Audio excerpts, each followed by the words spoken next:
చట్టాన్ని తీసుకురావడానికి ఇవాళ మన ప్రభుత్వం ప్రయత్నం చేస్తుంది.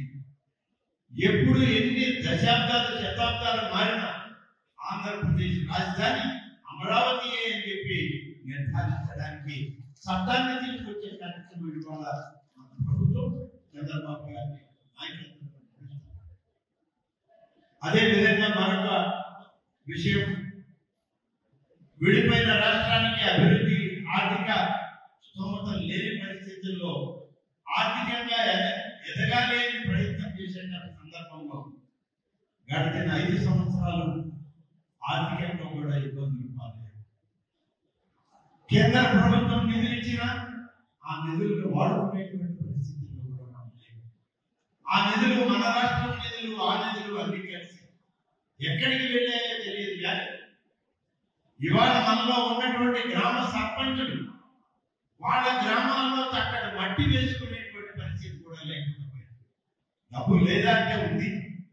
ప్రతి సంవత్సరం కేంద్ర ప్రభుత్వం ఆర్థిక సంఘం నిధులను గ్రామ పంచాయతీలకి, మండల పరిషత్తులకి, జిల్లా పరిషత్తులకి ఇస్తే ఆ గ్రామ పంచాయతీలకు వచ్చే నిధులు మండల పరిషత్తులకు వచ్చే, గ్రామ పంచాయతీలకి ఇవ్వవలసిన నిధులు, ఆర్థిక సంఘం నుంచి కేంద్ర ప్రభుత్వం విడుదల చేసే నిధులు, అన్ని నిధుల్ని గ్రామ పంచాయతీలకి, మండలాలకి దాదాపు 1800 కోట్ల రూపాయల పైన విడుదల చేసిన ప్రభుత్వం ఇవాటి చంద్రబాబు నాయుడు ప్రభుత్వం. ఎన్ని విధాల గ్రామీణ ప్రాంతాలని, పట్టణ ప్రాంతాలని నిర్వీర్యం చేశారు. త్రాగడానికి నీళ్లు లేనటువంటి పరిస్థితి, ఉన్న ప్రాజెక్టులన్నీ నిర్వీర్యమైన పరిస్థితి. ఇలా ఒకటొకటిగా అన్ని నిర్లక్ష్యం చేసి ఇవాళ ఒక ప్రభుత్వం ఎంత మేర పనిచేయాలి అంటే అంతకు 100 రెట్లు పనిచేయాల్సిన బాధ్యత ఇవాళ ఈ రాష్ట్ర ప్రభుత్వం మీద, మన ముఖ్యమంత్రి చంద్రబాబు నాయుడు గారి మీద వచ్చింది. గతంలో నష్టం జరిగింది, ఎక్కడో అక్కర్లేదు. ఇవాళ డెల్టా ప్రాంతంలో ఉన్నటువంటి సర్వేపల్లి నియోజకవర్గం, నాన్ డెల్టా ప్రాంతంలో కొంత భాగం ఉన్నా మొత్తానికి మొత్తం సోమశిల జలాశయం నుంచి నీరు కావాలి, రెండవ పంటకి నీళ్ళు ఇవ్వాలి. గడిచిన 5 సంవత్సరాల్లో ఏ సంవత్సరం కూడా 1,65,000 ఎకరాలకు దాటి నీళ్ళు ఇచ్చిన దాఖలా లేదు.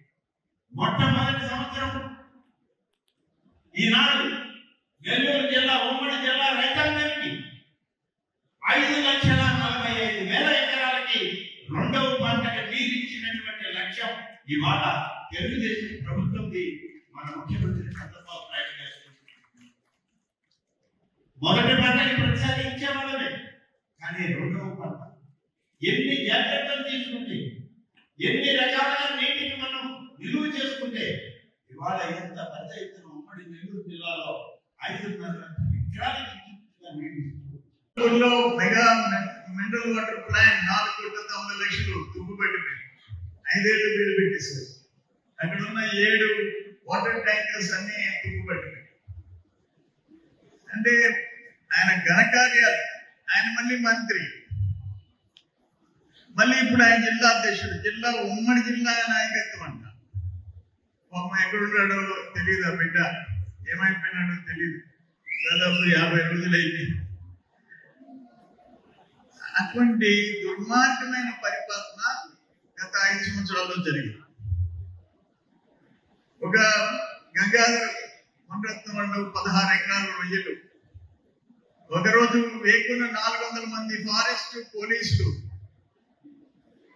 5 గంటలకి కనీసం అక్కడ ఉండే పాళ్యాల్లో ఉండే ఆడోళ్ళు మగోళ్ళు బయలుపోయేదానికి లేదు, బిడ్డలు చుట్టుముట్టేశారు.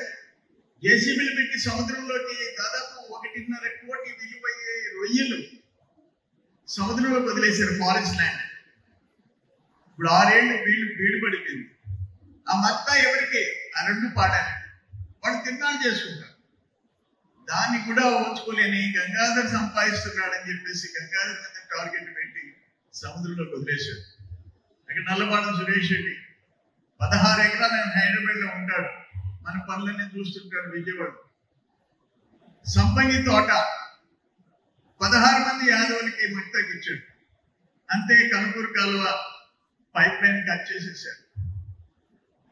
ఒక టవర్ నాగేంద్రది, ఒక కాటా నాగేంద్ర, ఇటువంటి ఎన్ని అంటారు, ఎన్ని భూములు రికార్డులు మీరు మార్పించారు అంటారు. ఎంత ల్యాండ్ స్కామ్ జరిగింది సర్వేపల్లి. వీటన్నిటికీ పోరాడి మీరు నిలిచినారు. పడకుండా జనం కోసం నీతి నిజాయితీతో బతుకుతాం, అంతేగాని నీ మాదిరిగా పారిపోం. జనాన్ని, కార్యకర్తల్ని, కుటుంబాన్ని వదిలేసి పారిపోం. నువ్వు కేసు పెడితే ఒకటి హైకోర్టు క్లాష్ చేసింది, రెండో కేసు నాన్ బెయిలబుల్ పెడితే పక్క రోజు ప్రెస్ కాన్ఫరెన్స్ పెట్టి దమ్ముంటే వచ్చి అరెస్ట్ చేసుకోండి, నేనుగా హైకోర్టుకు పోనని చెప్పా. అరెస్ట్ చేయలేకపోయినా.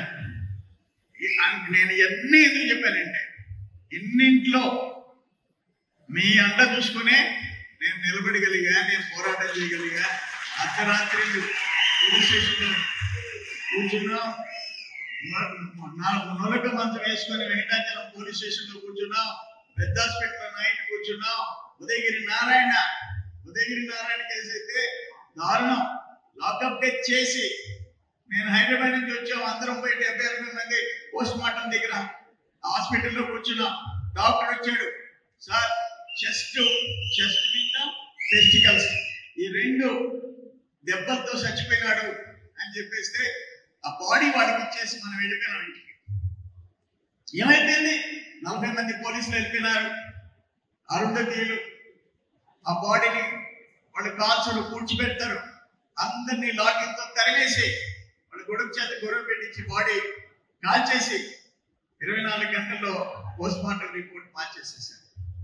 ఇటువంటి ఎన్ని హైకోర్టు దొంగ, కోర్టు థెఫ్ట్ అని నెట్లో కొట్టండి, కోర్టు థెఫ్ట్ అని మీ ఫోన్లో మనోడు కనిపిస్తాడు. మనోడు కాంతారాలో ఉన్నాడు కదా విలన్, ఆయన కనిపిస్తాడు. కాంతారా సినిమాలో అటువంటి పనులన్నీ చేసి ఈరోజు అనుభవిస్తున్నావు. దురదృష్టం.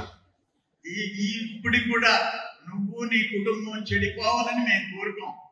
నీకు ఒక రాజకీయ గుణపాఠం ఉండాలని ఒకటే కోరుకుంటాం, కానీ నువ్వు నాశనం అయిపోవాలా, నీ కుటుంబం నాశనం అయిపోవాలని చెప్పి ఈ రోజు మేము కోరుకోం.